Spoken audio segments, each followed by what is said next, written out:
Hello everyone and welcome to our Michelangelo Master Study tutorial.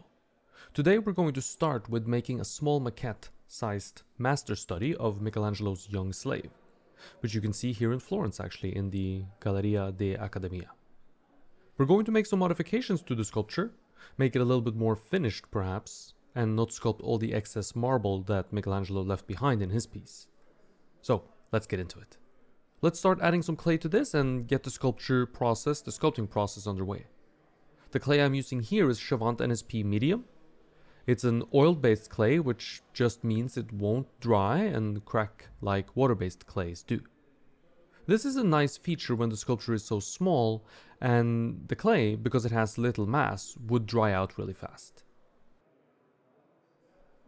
We're going to start in the same way that I start most of my figures, with the pelvis of the figure simplified into a box. A pelvis is a very complex shape, so instead of working hard to make an accurate pelvis bone, pelvic bone, most of which is buried underneath the flesh anyways, we can simplify the pelvis into a box where we'll have very specific points on the pelvis or of the pelvis represented. These points we're going to use to orient or place against a set of other points further up and further down the figure. And in this way, we're going to be able to build something that has good proportions and good gesture. Together with structure, these are the basics of a decent figure sculpture. So we need to capture all three of these elements, and ideally, we'll capture them early and hold on to them throughout the entire process. The width of the box is therefore determined by the space I have below the box. I can't go lower than the wooden board that the sculpture is mounted to, of course.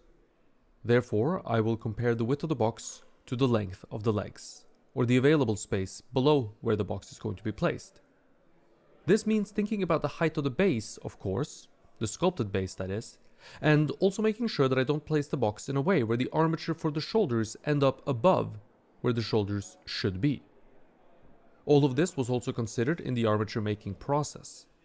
For example, where the legs extend out from the vertical column is right above, halfway between the top of the figure and the bottom of the feet. We're going to call the box's position in space from the front here the tilt of the box. From the side, we're going to call the front and back tilt, we're going to call that the pour of the box.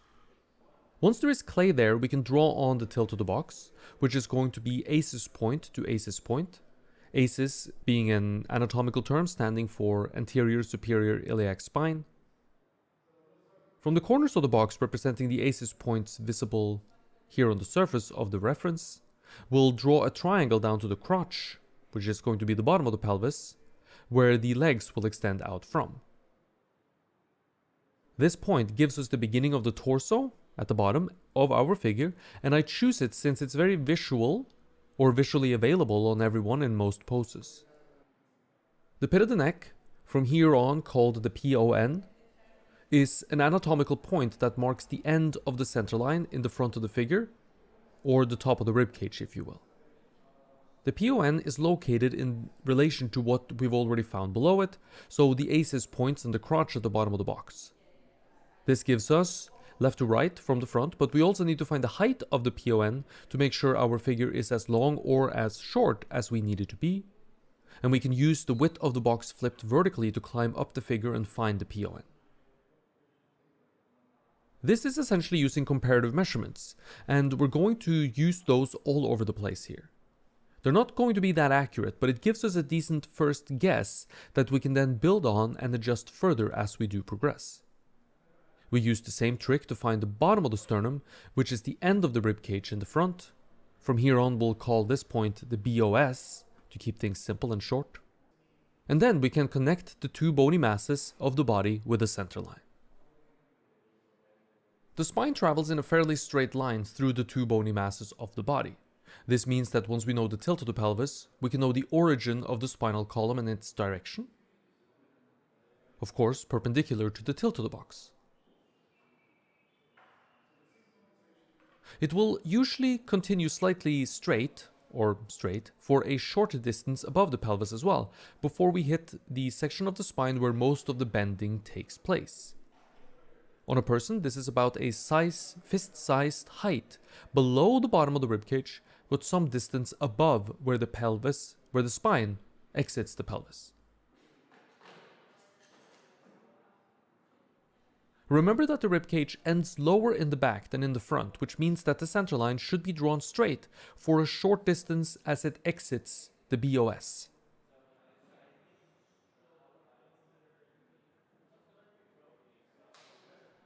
Remember that the spine doesn't bend much within the bony masses of the body being the pelvis and the ribcage and the skull.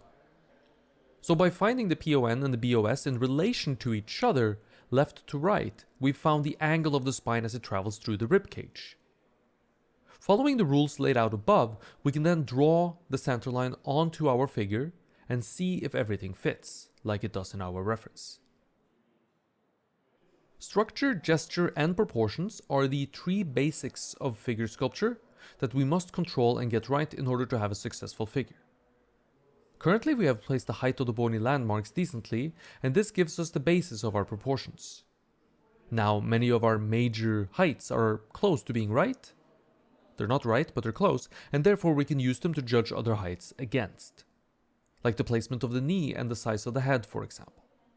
And we can use the heights established to judge the widths of our figure. Remember that heights and widths work in unison, and if a figure seems tall, it might simply be because it's not wide enough yet, and if a figure seems short, it might be because you've made it too wide.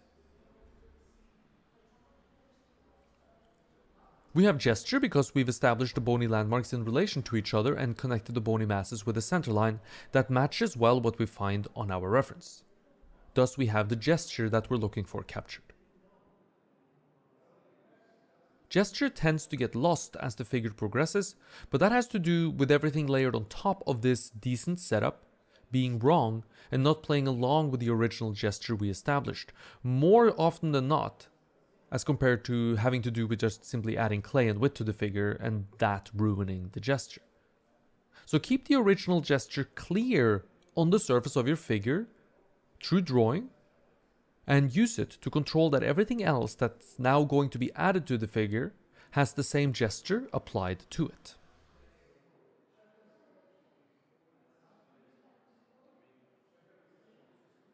Structure means symmetry on either side of the bony masses of the body from the front and from the back view, and a plausible spine connecting the two.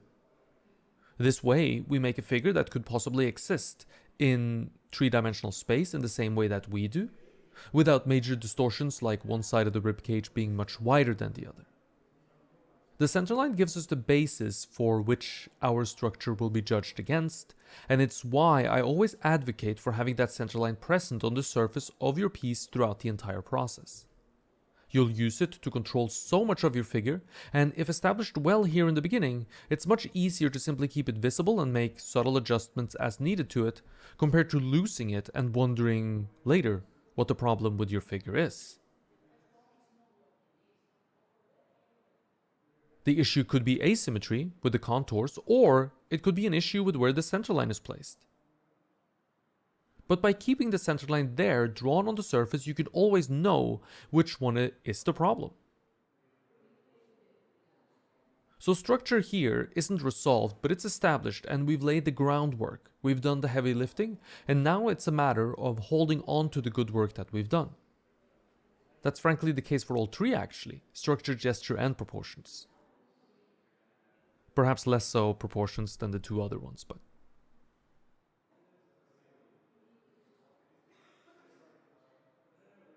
Drawing in sculpture means one of two things. Drawing with the clay and drawing on the clay.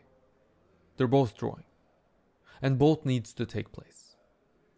When there is clay to draw on, I do so, and when there isn't, I draw with the clay.